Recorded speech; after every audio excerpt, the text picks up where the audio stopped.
Sup, everybody? It's your boy L to the Z. It's another episode 36, which is episode part 2 of the Dissonant Rainbow, which is the name of the book. And we still have the author with us. Mercy, hi. Hello, Wendy. I don't know why I'm saying hi again, because she was with my co-host in the previous episode.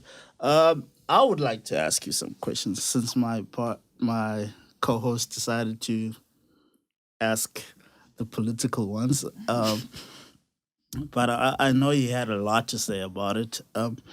Do you want to say who you want to vote for? No, my vote is my secret. Why do people feel that way? I still want to know. I don't want to stigmatize myself with parties. That's none of.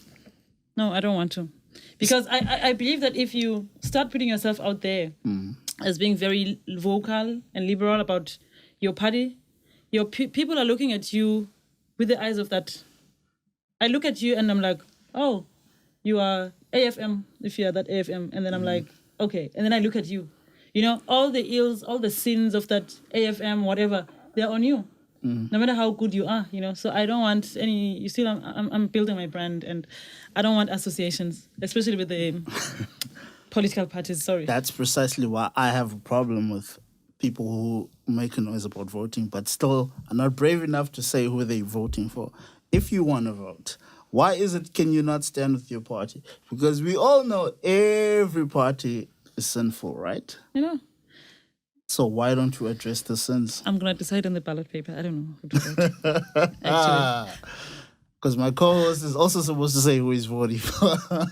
Yeah. But no one's brave enough to say it. No, it's complicated. It's a complicated relationship that you don't want to get into, you know. Unfortunately. But I still think it's something that we need to fix as South Africans, because the issue why I'm saying we need to be vocal about it is because we all need to be accountable for who we put in power. Yeah. And we've put ANC in power for how many years now? 25? 25 years. 25, Yeah, 25 years. And they've literally molested this country for 25 years. We are so morose. We're so abused. Exactly. And the reason being is because we allow them to lie to us every time it's elections. Vote for change. What change? Exactly. We don't hold them to any standard, because there's no standard in South Africa, because everything is okay. Because there has become a thin line between the law and the party. Yeah. The government and the party. They're very, very, it's getting blurred by every term, you know. Exactly. So now you're finding that governance is ANC, law is ANC. We saw what happened with President Zuma. After whatever, I use names, sorry, but with the previous president, I also use names. You know, because there is no way that man should not be held accountable. But he's happily living in his Nkandla, you know, after having abused all the taxpayers' money, you know, abused power and sold our state, you know. So people are respecting the ANC. He's the president of the ANC, and so what? You know what you see in Sudan recently? They've imprisoned their president. You know, people are tired. It's the same thing that happened with the Burkina Faso president. The president after Sankara, the very close friend, and who's suspected to have organized the coup, the murdering of Sankara. You know. Yeah. It's the same thing that happened. People went to the streets, women with their wooden spoons and the pots, and they were saying enough, out, and he was exiled, you know. So we should, as South Africans, be that radical. We are very radical in terms of our freedom. I don't understand. I don't even know why we were the last ones in getting our independence in South Africa. I don't. Maybe there are many implications on that, but we were radical. We were tired. We got out there and we're like, okay. But is it because it's our people? Because we were saying no to whiteness, no to white people ruling us badly. But why can't we say no to our people? That's exactly the problem. I think the biggest issue is that we are still, you know what they say about elephant, how they train elephants, is they tie it with a chain. Yeah. And then they'll tie it with the string, and it still won't move because it's so used to being chained. Yeah. Now, that's how The South mentality, Africa is actually, is because they still have that image of, yeah, as long as someone black is in power, we'll put up with whatever is happening. And it's a problem, actually, because now, when it's easier to point fingers if it was someone else, but when it's your own people, you that just is try like to hide screwing and cover you it up and over. everything, And we are left because, for the opposition, especially the DA, they have everything to say.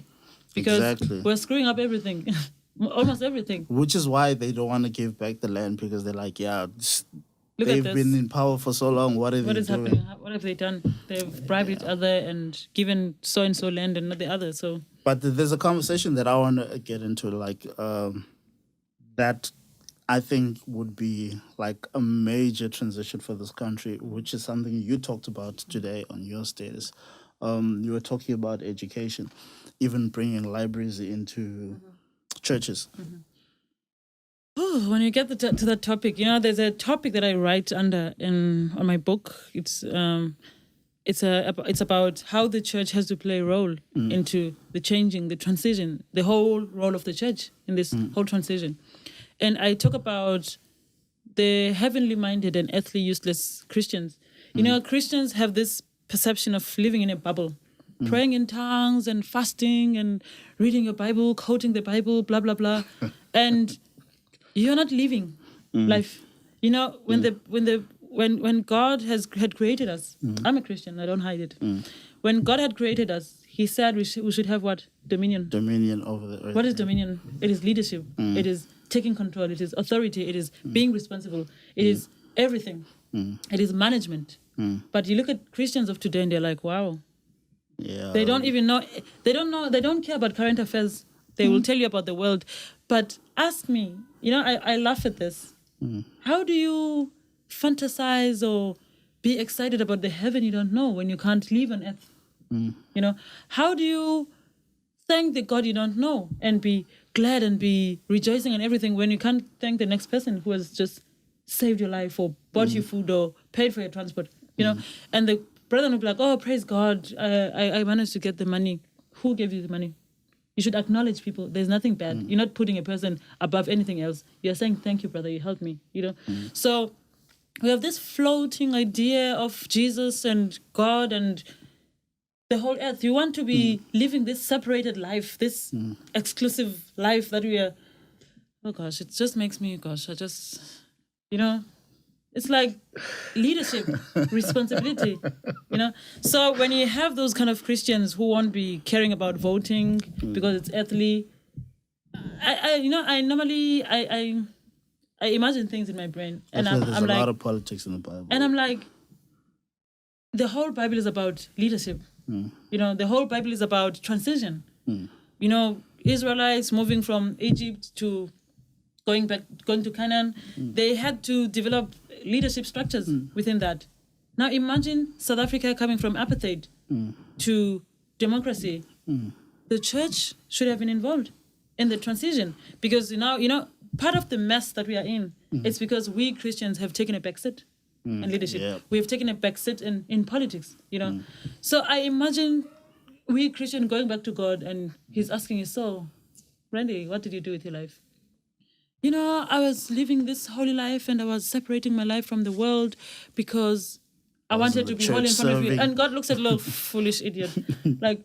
It's like the talents that so-and-so this was given that. How many? The person who was given one hid because they were scared to live.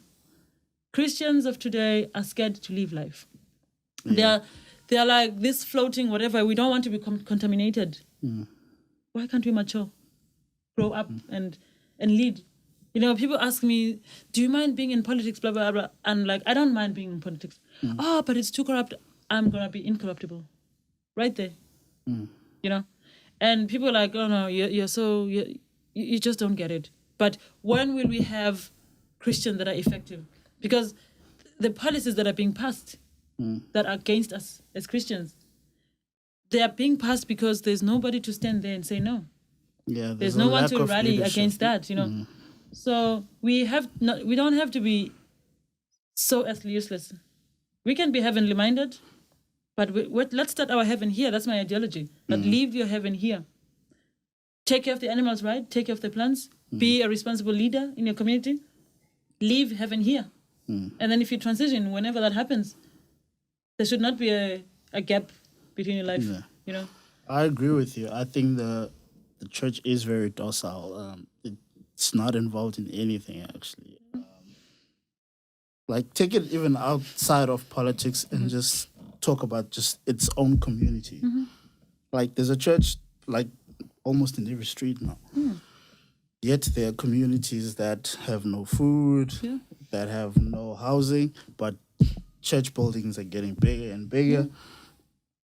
And I'm so confused. They're so concerned about filling up the church, yet they're not willing to go out and go to people and change lives so the church can be filled with believers and not just have people just filling up seats, you know. And one thing that I've grown to understand is in every community here, they can tell you there's a church here, here, here, and here. But if you ask them, what has the church done for you? None of them can testify, oh, this church has done this for me. You know, as Professor Lumumba, my mentor, actually says it, that in Africa, churches have become markets. It's a marketing strategy. It's one of those. You know, the pastors, the shameless pastors of today are not afraid of sucking people. You know, they'll try to get money out of people any way they want. They can. Selling water and doing that. For me, a church that I respect is a church that is effective in the community. Exactly. Don't tell me your church is clean when down the street it's not clean. It's dirty. Yeah. You know, I appreciated there's a problem in Tata with boycotting of municipal workers, and sometimes the rubbish is just left. What happens here in East London sometimes? You know, all the churches came together. It was last year. Yeah. Was it last year or beginning of this year? But they came together and it was Operation Clean Mtata. After church, everyone changed overalls. They brought their cars, their buckets and everything, and they cleaned the town. That is the church we want to see. We want to see a church that comes together and goes to orphanage homes. Yeah. You know, a church that goes to hospitals, not the churches that we see now that healing people in hospitals in the garages. No, the real church is people going to the real hospitals. Because now it's about the pastors driving the most beautiful cars, wearing your lizard shiny clothes, you know, and doing all these things. But, you know, Jesus washed the feet of his disciples. That is leadership. When they looked for him, when they wanted to kill him, they said, we can't see him. Because he looked like everyone else. He looked like exactly. his followers. That's why no one actually, most of the church leadership didn't believe that he was the son of God because he looked common. He was a servant. He became a servant. And that is the leadership that the church is failing to live up to now. Yeah. Being the servant. You have to serve as a leader. A leader that cannot serve, to me, is not a leader. I have a problem with that kind of a leader. I agree with you. There's this thing called MOH, Ministry of Helps, where people are there to serve. Like a pastor will tell you it's dirty there, but he cannot lift up a chair and move a chair. How do you expect me to clean it if you can't it's clean Pharisees. it? Whose church is it? The Pharisees that the Bible talked about, that they're telling everyone to pick the burden, and they're not even lifting it with a finger. Nothing. So, what do you think we can do as people who are part of the congregation to change this? Because obviously, me personally, I don't like to look at any leadership because if I look to a man, I'm going to hold you to a very high standard. And if you cannot meet that standard, I'm going to tell you to step aside. So I think we should be the ones to step up and actually do things. Like you said, you want to put libraries into churches. How do you think we can go about doing that? Okay. If we're talking about the decolonization of the African mind, the church can never be left out because that's a huge entity in Africa. The church, like the religions, in fact, like Muslim and Christians, they have to play a huge part because, African people will go to a church or mosque to cry their sorrows out. That's how we have lived throughout history. Before the colonization in Africa, we didn't have a synthetic place of worship. Not that we were, how do they call it? We were not barbaric. The European history refers to the African cultures as barbaric, as unacceptable, they came ungodly, here to clean us heathens, up, all that. No, because an African worshipped God when they went to fetch water in the river. An African worshipped God in the drum beat. An African worshipped God when they're caring for their child, putting them at the back. An African praised God when they were harvesting in their fields. An African praised God in their conversation, in their sitting. We believe that God was everywhere. Ukamata was part of us. There was no separation of God by day, by hour, and by that. Yeah. He was omnipresent. That was our understanding. Yeah. It's our culture. We understood God as a God who's always there. When you started telling an African that you can go to church on a Sunday or you can go to a mosque on a Friday, that's the problem. That's where the problem started. Yeah. Because it separated our belief. Now I had to be like, okay, there's no God in the river.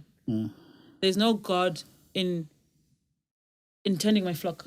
There's no God in my at cooking. Home. There's no God at home. I have to look for God because now that's what Africa is doing. We're looking for God. We're looking for help. We're looking for resources. We're looking for everything. We are looking out from outside. For me, the church or the religion should sensitize Africans into looking inside. Look within you. What can you do to help your situation? What can you do? What can I do to help your situation? And I always say that a nation that does not read is an impoverished nation. A home that does not have a bookshelf or whatever book stored anyway, that's an impoverished home mentally. So we start from home. Have books, do a collection. A overrated statement I've heard during all this time I'm studying my book. I don't read much. I don't like reading, It's just, and for me, that's like, oh my God, you just grinned yourself. It's funny, people will say they don't read, yet they spend their whole day on their phones social media. Reading on social media. So for me, the ideology I'm coming with, I'm actually, it's a call that in our churches, let's have libraries. Do you know how much church people are willing to pay for everything and not willing to pay for some things? Now imagine if in every church we have a corner of a library. And by library, I'm not referring to Christian books, sorry. No, I'm not looking for that. I want a church in Africa to make sure that the congregants have access to their history, to read about the current affairs, to read about development, to read about self-sustainability, to read about economy, to read about many things. Mental health and everything. Because we are running slow in development because we do not read as Africa. I want to go to a mosque and find a bookshelf. Not really a bookshop, a library, if I may call it. I want to find those. I want to go to your home and find your library. That's where we will start educating ourselves. Exactly. Because Africa should educate Africa. We're not supposed to be looking for help from outside, So literacy is something very close to my heart. I read. People ask, how do you do it? Every day I wake up at around 5 a.m. It's my brain I'm used to it. I train myself. I spend 2 hours reading. Today I was finishing a book by Steve Biko, I Write What I Like. And I took a very long time to read that book. I think I took more than 3 weeks. I don't normally do. Each week I read a book. So every month I read 4 to 5 books. Jeez. But with that book, I was like, Steve Biko lived outside his time. He lived ahead of his time. Yep. So when you read that book, you see the life of a black person in South Africa, how badly we were treated, So imagine if each of us is doing that. You're reading whatever you're reading. Because I make sure that every month when I read, I read development books, politics, blah, blah, blah. But I make sure that I read a book on Africa, Africanism, because I'm instilling in myself this admiring of Africa. I'm unlearning the lies that we were taught. that Africa is dirty, there's nothing that's going to come out of Africa. Yeah. But I'm reading books that say Africa is this, the glory of Africa, reclamation and of the dignity of Africa. So someone needs to start reading. Yeah, I agree with you. Because when I was reading your book, like, I was mesmerized actually about, when you think you know something and then you get hit with knowledge and then you're like, wow. Because I was reading in your book when they were describing us before. Yeah, the whole. Actually, when it starts, it starts like a drama. That Africa is a stake. Oh, hey, over there, South Africa, it's still not taken. Oh, I want the gold, the diamond, blah blah. It starts with because many people have asked me that. But is your book a novel or what? No, it's not a novel. But I'm just painting a picture to a reader that this is what Africa was on the Berlin table in 1884 in Germany when they were dividing it. So this is what they were just seeing. We were like animals, like monkeys that maybe they look very fit. Can you use them? Can you just... Yeah, that angered me, that part. Exactly, because when my reader starts reading, I want to trigger something into them so that when they read, they understand what I'm talking about. I want to trigger that anger that is like, wow, really? So I want you at the end to be like, when I'm saying that you should reclaim your dignity as an African, to understand where we're coming from, Yeah. Because I remember when I was reading that part, when they say these people have too much time on their hands. They do their harvesting, they go hunting, and then they spend most of the time with each other. Visiting, dancing. And they're like, no, these people have too much time on their hands. Make sure we give them a lot of work. Make sure you bring some whips and what. Like, while I'm reading this, I'm like picturing this whole thing. Exactly. While it's happening. And I was so angry. I'm like, Do you see? Can you imagine how angry I was when I was just coming up with the whole idea? Yeah. Because it was just playing in my mind. Because the other thing is that the history that we read as Africans, it's an orchestrated history. Remember, it's the powerful that make the history of the world. It's the Europeans that have dictated the history of almost everyone that they have colonized. They've wiped off everything. The indigenous Americans, it's the same. So, even when they speak like of all these other countries that also were colonizing, and they're like, Germany took this part and this part and this part, and France did this, and I'm like, exactly. These guys are speaking it like it's a competition. Like, let's see who can because take they over were the fighting most over countries. territories. Yeah, they were fighting. I'm like, and Africa was just this clueless, stuck continent kind of a thing. And how can we at this age, after so many centuries, continue to live like we're people without purpose?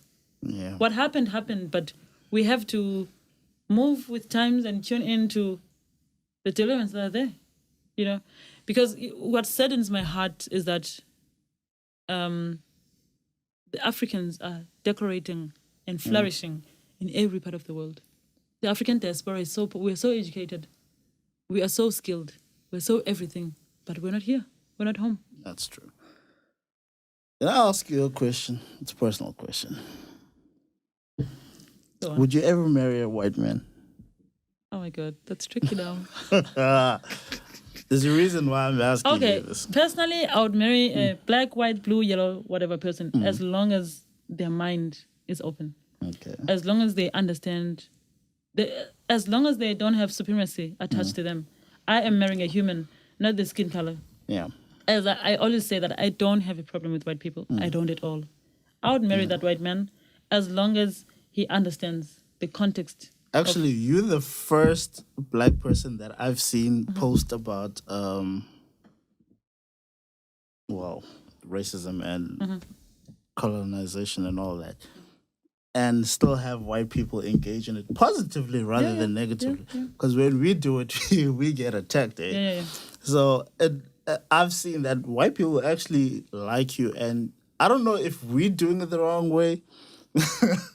I don't know, but you seem to be getting white people's attention because they seem to support you in your endeavors. in everything I post, I always get my facts right. If I'm going to quote years or whatever happened, for example, the colonial tax that is happening in the Francophone countries, in the former colonized countries by France, it's about 14 of them that are still paying about $500 billion to France. It's a colonial debt. That is a fact. It's there. There's literature. There's everything to support it.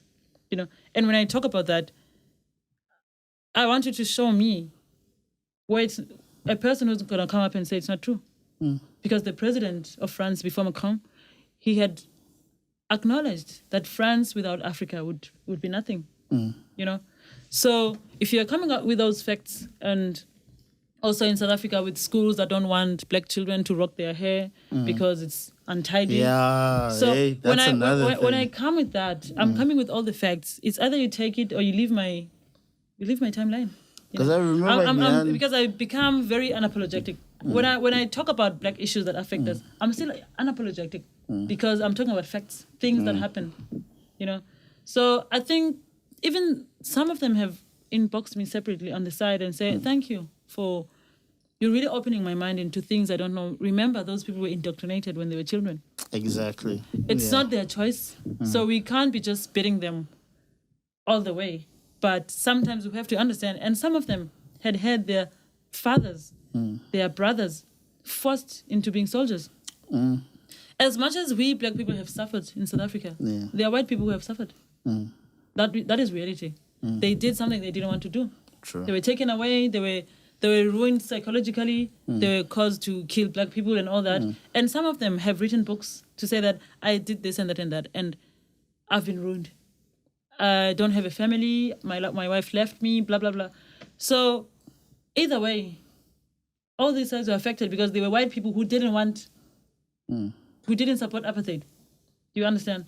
So it's quite it's complicated, but I try to make people understand. But yeah, I always tell guys around our age, it's like, you guys are privileged rather than your parents. You get to grow up around us.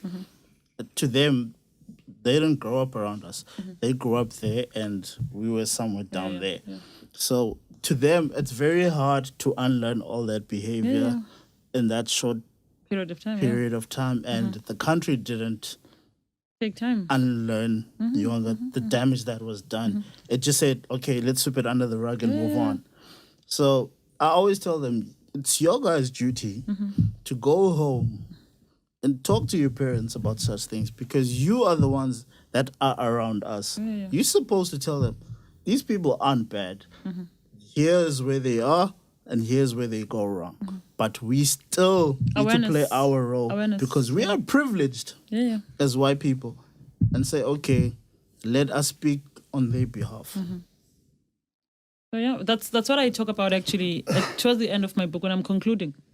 Someone would never expect that I'm going to talk about forgiveness, but I do, because when we don't forgive the whole situation, we'll be regurgitating over and over. Our children will be regurgitating on apartheid.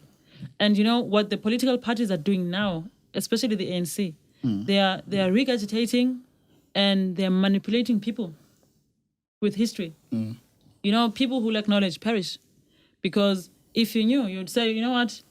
Don't tell me about the past. Tell me about what you are doing to change the past. That's what we should be focusing on, and not saying, apartheid did this, white people did that, blah, blah, blah. You're using it to your advantage. Using it as a which crutch. Is very cruel. I find it very cruel because you're holding people in one place and they're not moving anywhere.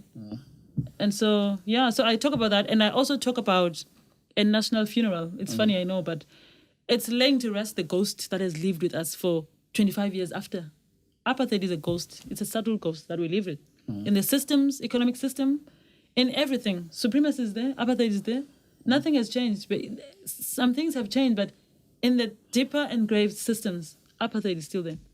If I'm a black person and you're a white person, we're doing the same job, you still get more money than me. Exactly. Why? Apartheid is a ghost that we live with. So we need the nation to acknowledge the damage that was done by apartheid and to lay it to rest. What's funny is actually white people actually don't ask themselves those questions. Like, they'll work with you and they'll be like, this guy is better than me in every way possible. Yet I'm earning more money than him. Because I'm in a higher position than him. Why? Luxury.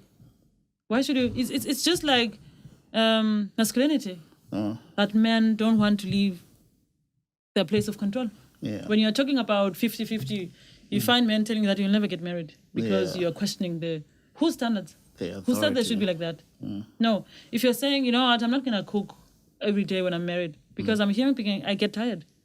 I'll bring in some takeaways and everything, and people are like, oh my God, like, you're a feminist. You're bougie, whatever. You're talking, So, so any place that is luxurious for a certain group of people, they'll do anything to keep it, no matter how bad or evil it is. So it's a matter of, it's not really about white people, it's about humanity. Humans are selfish, very selfish. They can do anything to keep their comfort, So, yeah. That is true. I've always said this. A person would rather spend their time and energy killing you and destroying you for something they could spend time doing themselves. Because they'll hate you like for writing a book and be like, yeah, Fast Bash is better, blah, blah, blah. Like, you could have done it too if you wanted to. There's no reason for you to hate Mercy. Mercy just chose, I'm not going to live the way my parents lived because they had to work for us to even be able make it to where we are. To make it to where we are. So we're supposed to make it better for our next generation and not continue the tradition. But Mercy, it's been fun chatting to you. Hopefully we will have you again on the show. Is there anything you want to tell us that we haven't touched on regarding your book? Oh, well, I'm just going to say that my book really affirms blackness, which is something we should look into. And some girls really get offended or take me like I'm a traitor when I'm saying, let's embrace our hair. That's one thing I love. We've been accustomed to defining beauty according to the Western standards. Beauty is lighter. Beauty is silky hair. Beauty is this and that nails. Makeup and all that, But beauty is embracing who we are, So I always say to ladies that, can you put that weave down? Can you rock your afro? If you can't do it, can you let your children be children? Can you let them twist the hair, plait it, play with it, go rock it, fro, and all that? So that is self-love. And can we stop using these skin lightening creams? That's an African problem. It's so sad. People turn green. They look like lizards. When they've turned black and whatever skin, it's damaging because they are removing the melanin and they're exposed to the sun rays. I've seen it in some parts of Africa, even here in South Africa. I was seeing a lady who has put the cream from head to toe. She has veins, green veins, even on her legs and her feet and all that. Let's embrace our Africanness. That's just what I want to say. I'm so pro-Africa. I'm just all about Africa. Ada, I'm thinking we really need to do Blueprint Sessions Live. She needs to be there. And we need to address these things, man, especially when we do this schools thing. Because we need to talk to girls, like, to be happy with who they are, true beauty. Okay, because we've had females here on the podcast before, and they were talking about how bad they're addicted to makeup and the weaves and all that. Like, to simply have like a video call. If we're dating, right, and I call you like video call, you have to first run to pick the put weave. on makeup and weave. No. I'm like, that. That's not life. To me, that's not life. That's not life. If we're dating, I'm still gonna be waking up and calling you if I want. Exactly. Love me for me. Thank you. There's no way, because anyway, the person is still gonna see you without makeup. Exactly. Anyway, that's what I. The first thing that I do when I've put on makeup and left and blah blah blah, to show that I'm not really doing this for me. Sometimes the first thing I do, I take off my earrings. I wash my makeup off. First thing that I do. I want to be cool, relaxed. So why not share that side of me with the person I love? Why should I go all out? No, not that I'm saying I shouldn't be presentable and taking care of myself as a lady, but there's some limits to it. Yeah. So to the point where you're not recognizable anymore. Yeah. Your book launch? Oh yeah, my book launch is on the 25th of May. It's at Mthatha, 898 Arrow Spring Avenue, Southern Wood. That's where it's going to be at a Rock Village. So the tickets are 300 rands. It's for someone who doesn't have a book. The tickets and the other one is 80 rands. That's for someone who already has a book. once you go to the launch. People like us. Yes. So you'll find the ticket at the Christian Bookshop. It's close to Jumbo at Gaps Mall. And you'll also find it at the Sparks that is on your Roberts to Kwezi. Yeah. So, yeah, that's where you find the tickets. And come on, come all. And the theme for my book launch is An African Child. It's on Africa Day, 25th of May. So we are going to be dressed all beautiful with a touch of African, smart casual. And my DJ is so happy. He can't wait to play the African stuff and all that. So it's going to be such a cozy night, celebrating Africanness, celebrating a book that has been written by an African for Africans, So, yeah. We're going right. Definitely.